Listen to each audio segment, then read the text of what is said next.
Hey everyone, it's Jackfruit here, and for the very first time, I welcome you all to my LEGO survival world. In this video, I'll be taking you all on a tour to my Grassland Village, which is right over here on the top of this mountain. For the past few weeks, I was focused on completing the build for this village, and I really liked the way this village turned out, which ultimately made me feel like sharing it with you all. So, without wasting any time, let's get going.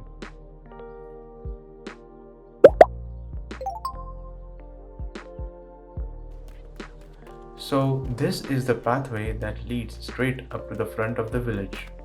Just to mention though, there's one more pathway just like this on the other side of this mountain that helps me to get up from the backside. But we'll talk about it soon enough when we reach near it later in the video.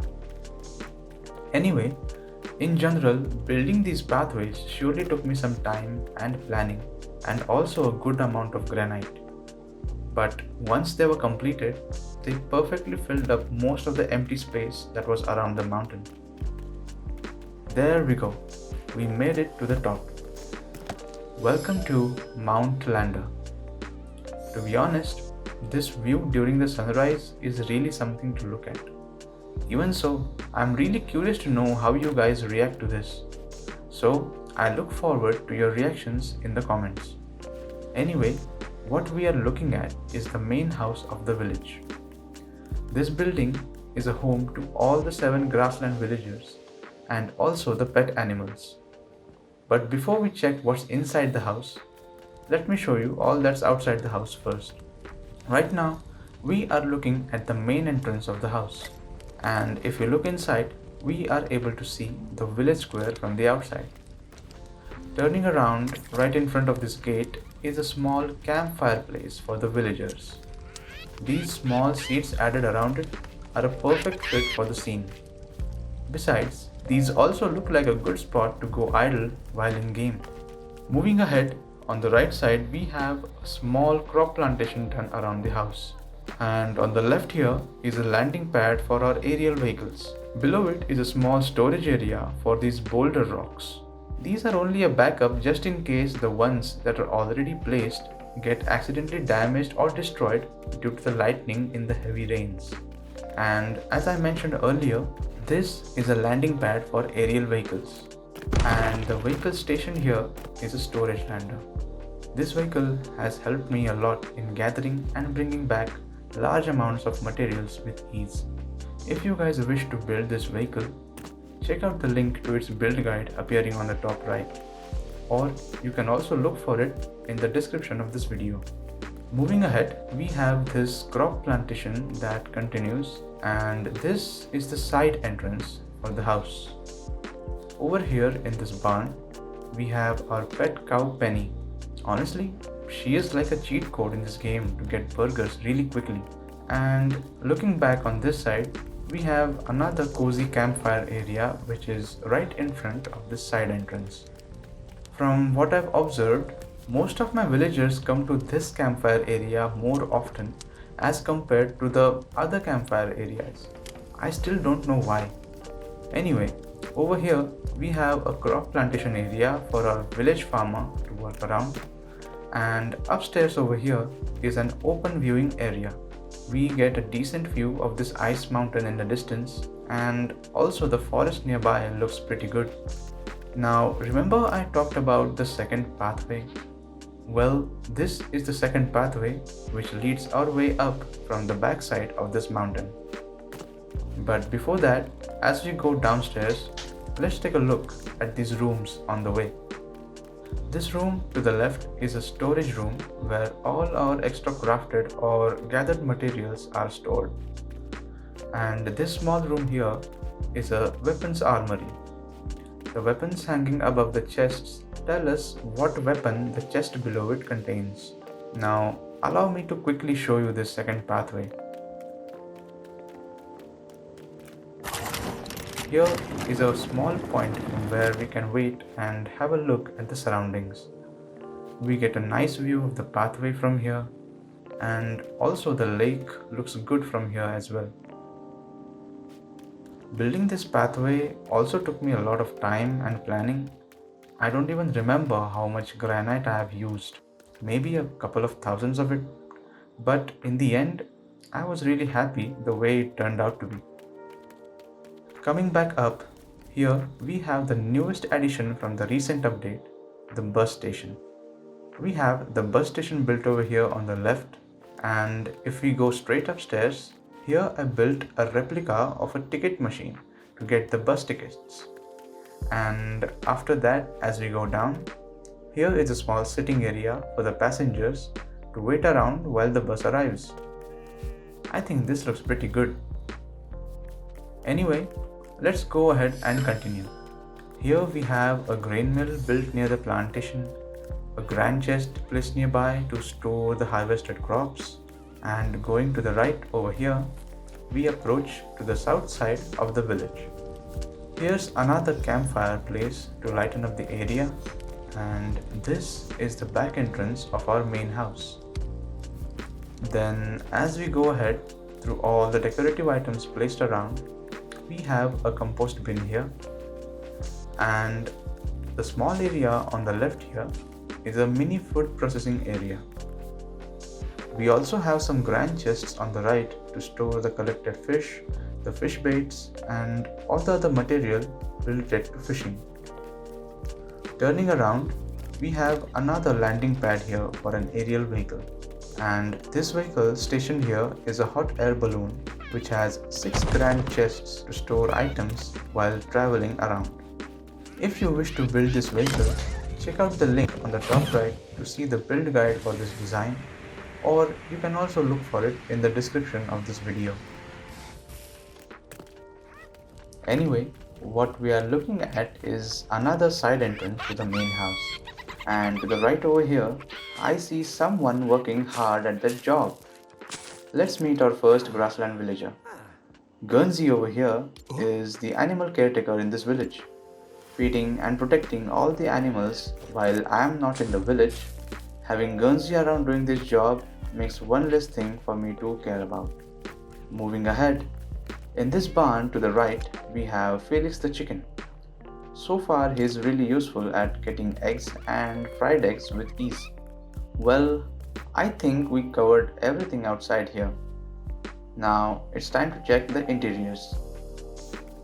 Before we go in, let me show you something.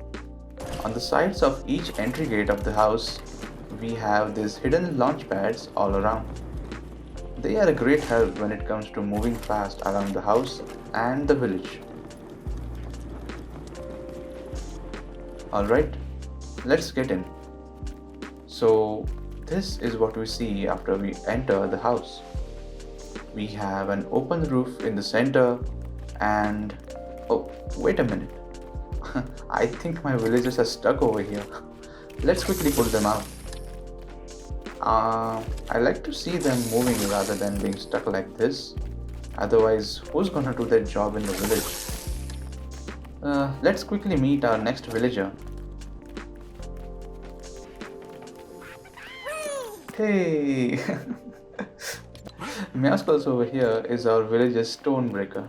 He's a great help in getting free obsidian slabs and marble slabs. Getting back to where we were, this is the center place of the house, where visitors arrive and along with the villagers, they stand and praise the village square from time to time. Moving ahead, towards this side on the right, we have the kitchen of our house.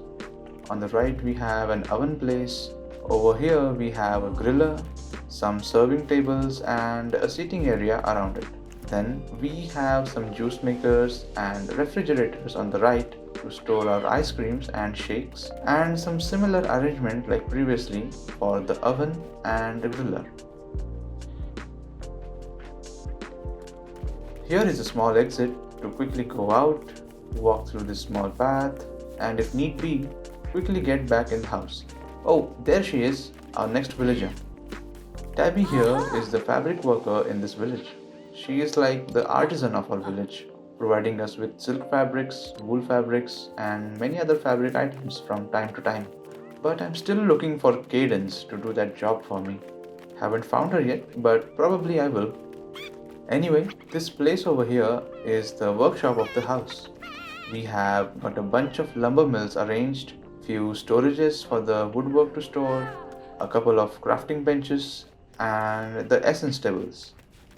These are the only things here, just properly arranged and with sufficient space to move around. And just like the kitchen, we have a small exit over here as well. So nothing is stopping me from moving around quickly and getting in and out with ease. That was all about the ground floor. Now let's head upstairs. Here is one of the bedrooms, which I intended to decorate with interior items, but since I hit the high complexity mark, I can no longer build anymore inside the house now. Even if I accidentally break something, I can't even rebuild it here. It has gotten that worse. Anyway, moving up from here, we have a stone breaking and metal smelting area. It's easy to move around, and the storage placements are also pretty much compact and accessible. Moving up from here is another bedroom, which I couldn't finish obviously, but at least there are beds to sleep on. That's a plus point. That's good, right? And going up from here, we get to the terrace of the house. To put in simpler words, the build of this house, considering all the rooms, the stairs, the walking areas, is mostly symmetrical on all sides, which makes no dead ends on pathways, and due to which moving around is pretty easy. And just like the hidden launch pads on the ground floor, we have 4 of them placed under these square sections on the terrace as well.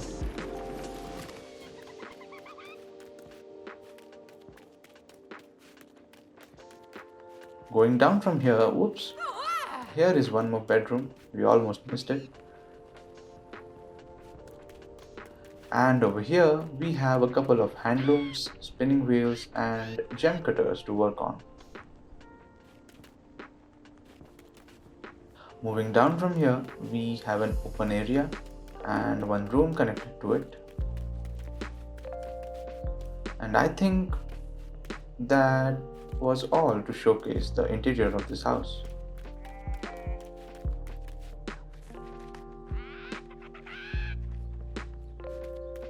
Oh my god, the glitches. Our dear villager is stuck again. By the way, this is Lynx, a star metal smelter who gives us copper bars and glass from time to time. She is really helpful. If only she could give us iron bars as well. But it's okay. That would make the game too easy. Now before we conclude, allow me to introduce you all to the remaining villagers. Say hello to Bush Ranger. He is the farmer of this village, giving us nice and fresh harvested crops from time to time. Peely here is our sweet and jolly head chef of the village, serving us good food and saving us from hunger each and every time. And lastly, meet Oscar, the sous chef of this village. Thank you very much for all the delicious meat pies, buddy. Thank you very much. Alright then, that was everything to show and share about this village. I hope you all liked the building, decorations and arrangements of this village, and I hope that it at least inspired you all to play and build in LEGO Fortnite. So to conclude this tour, if you guys enjoyed it, do leave a like behind and also share your thoughts in the comment section. I would love to know your ideas and opinions on what else interesting we could have built in this village. So thank you for watching the video, and until then, happy building.